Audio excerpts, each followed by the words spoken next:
Welcome, folks, and let me spin you a tale of redemption, courage, and the transformative power of a grizzled old soldier. Enjoy the story. James Winthrop was the epitome of a spoiled rich kid. Born into one of the wealthiest families in America, he had never worked a day in his life. His father, Robert Winthrop, was a self-made billionaire who had built his fortune through grit, determination, and shrewd business deals. But James had been handed everything on a silver platter since birth. Growing up in the lap of luxury, James developed an unshakable sense of entitlement. As a child, he would throw epic tantrums, screaming at the top of his lungs and hurling expensive toys across his palatial bedroom until he got his way. Nanny after nanny quit in frustration, unable to handle his outrageous behavior. "I don't get paid enough to deal with this little monster," one nanny huffed as she stormed out with her suitcases, never to return. But it wasn't entirely James's fault. His mother, Sarah, had tragically passed away from cancer when he was only 5 years old. Her grueling battle had ravaged both her body and mind, before finally claiming her life. Robert was devastated by the loss of his beloved wife. He threw himself into his work, building his company into an even bigger empire, but leaving little time for James. As James grew into a young man, his behavior only worsened. With an unlimited credit card and no supervision, he indulged his every hedonistic impulse. Booze-fueled parties, designer drug binges, trashed hotel rooms. It was all fair game for the Winthrop heir. Scandal followed him everywhere. The latest incident had been an epic meltdown at a high-end supermarket. Drunk and belligerent, James had verbally assaulted the staff and security guards trying to escort him out. He smashed bottles of expensive wine and wielded a jagged shard of glass as a weapon, while staggering through the aisles. It took a squad of police officers to finally subdue him. Robert had been forced to cut a hefty check to the supermarket owners for the damages. He also had to pay off the traumatized employees to avoid a messy lawsuit. But worst of all was the viral video of James's outburst that spread like wildfire online, bringing shame to the respected Winthrop name. Something had to change. Robert knew he couldn't let his son continue on this destructive path. But disowning his only child, his last link to his beloved Sarah, was unthinkable.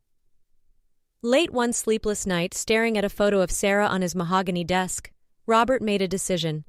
He picked up the phone and dialed a number he hadn't called in years. "Hello, John. It's Robert Winthrop. I need your help." John Ryder listened patiently as his old army buddy spilled his guts over the phone. The two men had served together in the 101st Airborne Division, jumping out of planes and raising hell across the globe. Though their lives had taken very different paths since then, the bonds of combat still held strong. After retiring as a lieutenant colonel, John had left the Air Force behind for a quiet life on his farm in rural Pennsylvania. With no family to keep him occupied, he spent his days tending to his crops and animals, enjoying the slow pace and solitude. Robert's desperate plea stirred something in the old soldier. He had never had kids of his own, but he had whipped countless unruly recruits into shape during his military days. Maybe he could do the same for James. "Send him to me," John said gruffly. "I'll make a man out of that boy or die trying." Robert breathed a sigh of relief. "Thank you, John. You have no idea what this means to me." The next morning, Robert summoned James to his sprawling Manhattan office. The young man sauntered in 2 hours late, reeking of booze and stale cigarettes, his designer suit rumpled. He slouched insolently in the leather chair across from his father's desk. "You wanted to see me, Dad?" James drawled. Robert took a deep breath, steeling himself. "Son, I've arranged for you to take a little trip. Call it a vacation of sorts." James perked up at that, a sly grin spreading across his face. "A vacation? Now you're talking. Where to? The French Riviera? Ibiza? Vegas?" Robert shook his head. "Not exactly. You're going to spend some time with an old friend of mine, John Ryder. He lives on a farm in Pennsylvania." James stared at his father in disbelief, then burst out laughing. "A farm? In Pennsylvania? You've got to be kidding me. What am I supposed to do there, milk cows and shovel manure?" "You'll do whatever John tells you to do," Robert said sternly, "and you'll do it without complaint. Consider it a chance to clear your head, get some fresh air, and exercise." Exercise? James scoffed. I have a personal trainer for that. I don't need to go to some backwoods farm. Robert's face darkened. This isn't a request, James. It's an order. You either go stay with John and follow his rules, or I'll cut you off completely. No more money, no more credit cards, no more trust fund. You'll be on your own. The color drained from James's face as the reality of his father's threat sank in. Struggling to maintain his bravado, he shrugged his shoulders. Fine, whatever. I'll go hang out with your farmer friend for a few days, but I'm not shoveling any manure. The sleek black town car rolled to a stop on the dirt driveway of John Ryder's farmhouse. James stepped out, squinting in the bright sunlight. He was hungover from his farewell bender in the city the night before, and in no mood for the fresh country air his father kept yammering on about. John emerged from the house, his posture ramrod straight despite his advancing age. He wore faded jeans, a flannel shirt, and a no-nonsense expression. James looked him up and down, unimpressed. "So you're the guy who's supposed to turn me into a real man, huh?" James sneered. "Good luck with that. We're not here to chit-chat," John barked. "From now on, you'll address me as Sir. Is that clear?" James rolled his eyes. "Yeah, sure, whatever you say, sir." His voice dripped with sarcasm. Quick as a flash, John was in his face, his steely blue eyes boring into James's bloodshot ones. "Let me make something clear, boy. You may be the big man back in New York City, but out here, I'm in charge. You'll do what I say, when I say it, no questions asked. And if you give me attitude, you'll regret it. Understand?" James swallowed hard, his throat suddenly dry. He managed a meek nod. "Yes, sir." "Good." John turned to Robert. "I'll take it from here." Robert gave his son one last pained look. "Be good, James. Listen to John. He's here to help you." With that, he climbed back into the car and sped off down the driveway. James stood awkwardly, his designer loafers sinking into the mud, as John eyed him up and down. "First things first. Hand over your phone and any other contraband." "My phone?" James protested. "But how will I stay in touch with—" "With who? Your drug dealer? Your drinking buddies?" John cut him off. "You won't need them here. Now hand it over." Grumbling, James fished his iPhone out of his pocket and slapped it into John's waiting palm. The old soldier promptly hurled it into the nearby pond with a satisfying splash. "What the hell?" James yelped. "That was a brand new phone." "You won't need it," John repeated calmly. "Now get inside and put on some proper work clothes. We've got a lot to do, and I don't intend to waste any time." As James slouched into the house, he could feel dread settling into the pit of his stomach. What had he gotten himself into? The first week on John's farm was the worst of James's life. The old soldier hadn't been kidding about putting him to work. Every morning, John would burst into James's room at the crack of dawn, banging a metal trash can lid like a gong. "Rise and shine, princess," he'd bellow. James would lurch awake with a pounding headache, his body aching from the previous day's labors. John had him mucking out stables, repairing fences, hauling hay bales, back-breaking work that left him filthy, exhausted, and miserable. The physical training was even worse. John would lead James on grueling cross-country runs, pushing him to keep up until he collapsed in a gasping, sweaty heap. Then it was an endless litany of push-ups, sit-ups, and pull-ups, far beyond anything his personal trainer had ever demanded. "Is that all you've got?" John would taunt as James struggled. "My grandma could do better than that, and she's been dead for 10 years. James wanted nothing more than to tell the sadistic old man to go to hell. But the memory of his father's threat kept him in line, and so he soldiered on, his soft city hands blistering and bleeding, his designer clothes caked in dirt and drenched in sweat. But it was the lack of his usual vices that really pushed James to the brink. Cut off from the booze, drugs, and endless stream of women, he felt like he was losing his mind. The sleepless nights were the worst, his skin crawling with need, desperate for a fix. One night, unable to take it anymore, James snuck out of the farmhouse and hot-wired John's ancient pickup truck. He peeled out of the driveway and floored it down the dark country roads, not even sure where he was going. He just needed to escape. He hadn't gotten far when he saw the flashing red and blue lights in the rearview mirror. Shit! James smacked the steering wheel in frustration as he pulled over. The police officer approached the truck, shining his flashlight in James's face. License and registration. I don't have it on me, James stammered. This isn't my truck. The cop's eyes narrowed. Step out of the vehicle, son. James complied, nearly falling on his face as he staggered out. The cop took one look at his bloodshot eyes and haggard appearance and reached for his handcuffs. Just then, another vehicle came screeching to a halt behind the police cruiser. John leapt out and stormed over, his face a thundercloud. Officer, I can explain, he said tersely. This young man is my responsibility. I apologize for the trouble. The cop looked skeptical, but after a tense conversation, he agreed to release James into John's custody with a warning. The ride back to the farm was silent, the air crackling with tension. As soon as they pulled into the driveway, John whirled on James, his voice low and furious. Pull a stunt like that again and I'll have you locked up myself. I made a promise to your daddy and I aim to keep it, come hell or high water. You're not leaving this farm until I say so. Got it? James nodded miserably. His shoulders slumped in defeat. Yes, sir. As the weeks dragged on, James slowly began to change. The grueling physical labor and training toughened his body, replacing his doughy physique with lean, hard muscle. John's discipline instilled a sense of structure and purpose that had always been lacking in his aimless, hedonistic life.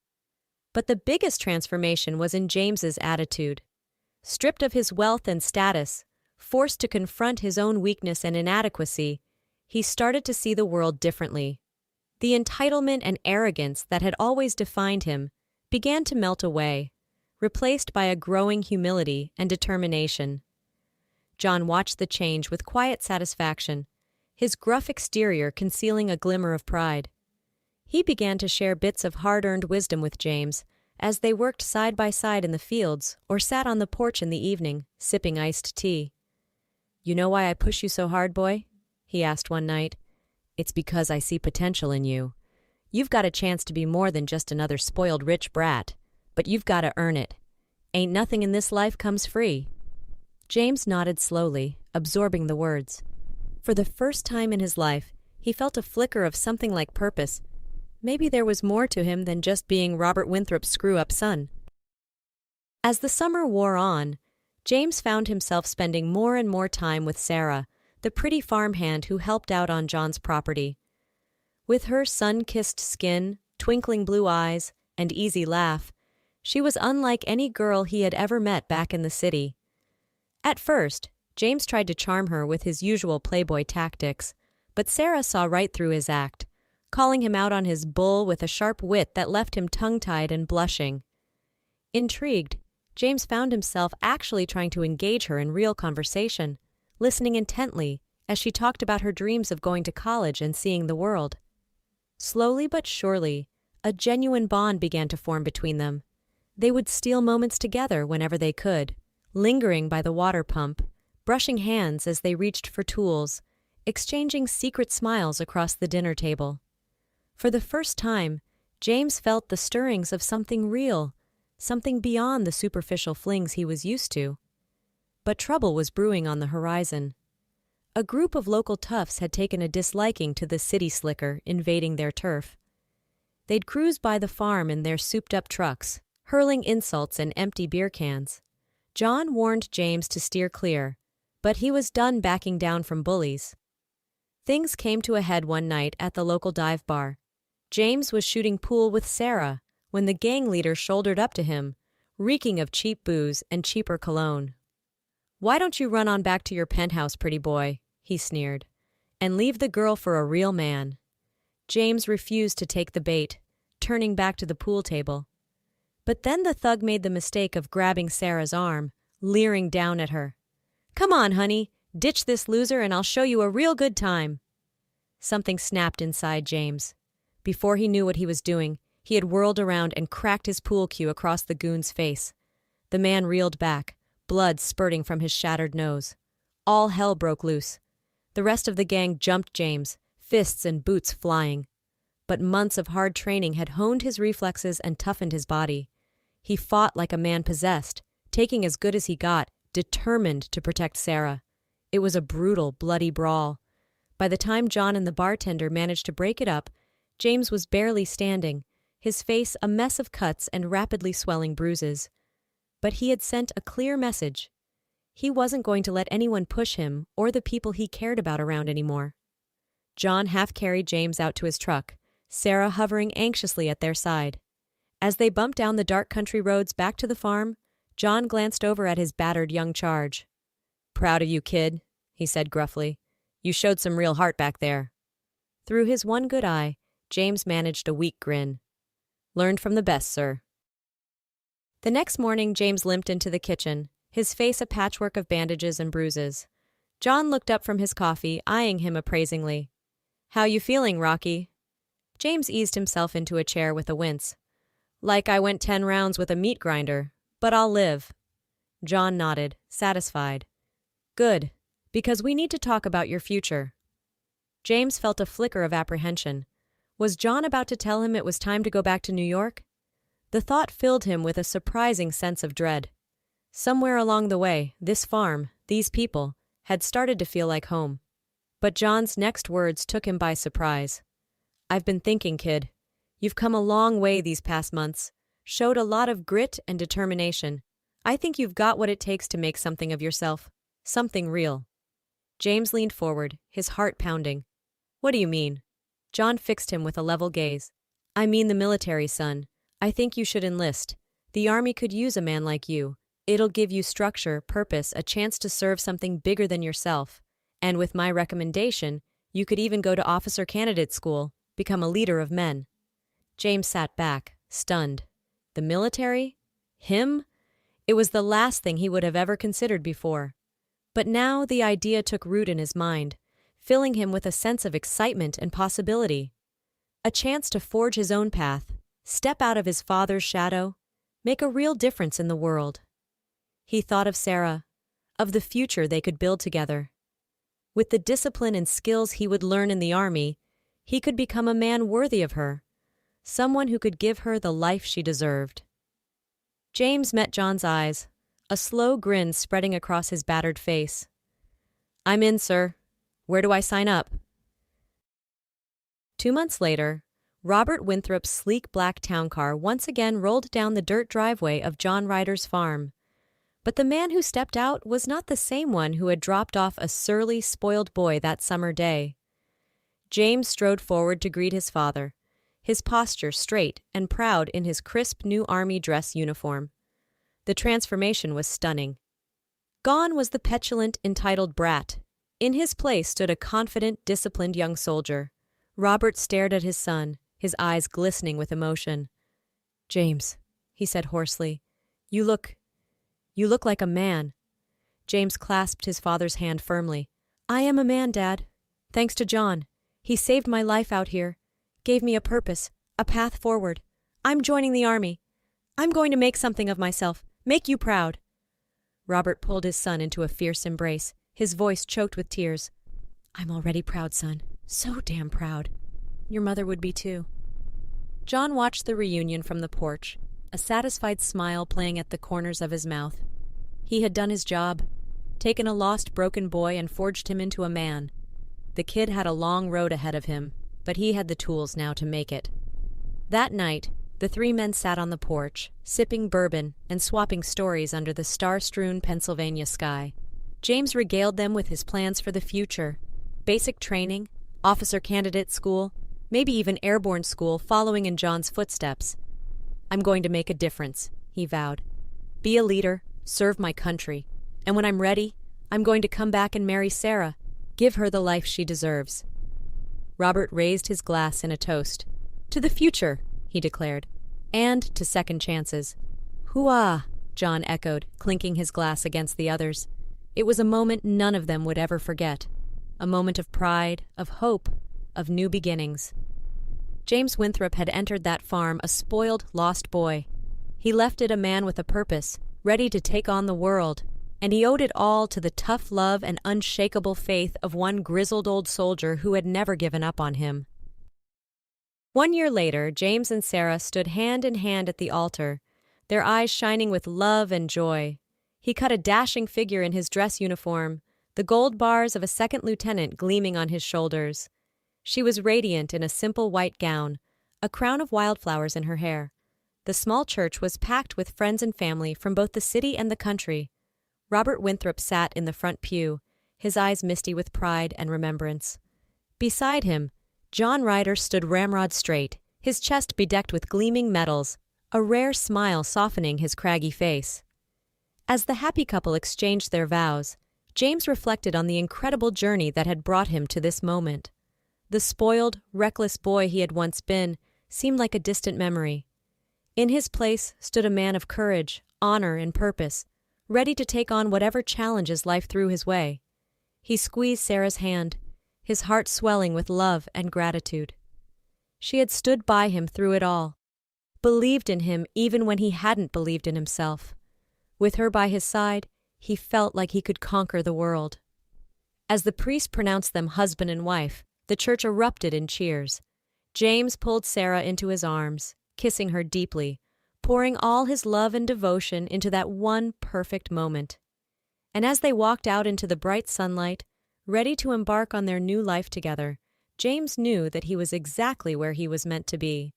The road ahead wouldn't always be easy, but with the love of his wife, the support of his family, and the values he had learned on that Pennsylvania farm, he was ready for anything. As they climbed into the waiting limo, decorated with ribbons and trailing tin cans, James took one last look back at the church. There, standing on the steps, were the two men who had made it all possible: his father, Robert, and his mentor, John. Robert met his son's gaze, his eyes shining with love and pride. He raised a hand in farewell, a gesture of blessing and release. James nodded back, a lump in his throat.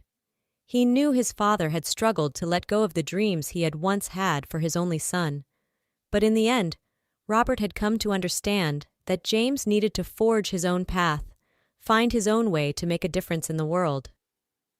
John, ever the stoic soldier, simply snapped off a crisp salute, but James could see the glimmer of emotion in the old warrior's eyes. In the short time they had known each other, John had become more than just a mentor. He had become a second father, a guiding light in the darkness. James returned the salute, his own eyes stinging with tears. As the limo pulled away, James wrapped an arm around Sarah's shoulders, pulling her close. He knew that the future held many unknowns: long deployments, lonely nights, the ever-present danger that came with serving one's country. But he also knew that with Sarah by his side, he could face anything. And as they drove off into the golden sunset, ready to begin their new life together, James felt a sense of deep peace wash over him. He had started this journey a lost and troubled soul, searching for meaning in all the wrong places. But through the love of his family, the guidance of a wise old soldier, and the unwavering faith of the woman he adored, he had found his true calling. James Winthrop was no longer just a name, no longer just the heir to a fortune. He was a soldier, a leader, a husband, a man who had been given a second chance, and who was determined to make the most of it. And as the limo disappeared into the distance, the strains of "Anchors Aweigh" drifting on the warm summer breeze, those who watched knew they were witnessing the start of something special, the birth of a new legacy, the dawn of a brighter tomorrow. For James and Sarah, for Robert and John, and for all those whose lives they would touch in the years to come, this was more than just a wedding day. It was a celebration of love, of family, of second chances. It was the first chapter in a story that was just beginning, a story of hope, courage, and the unshakable power of the human spirit.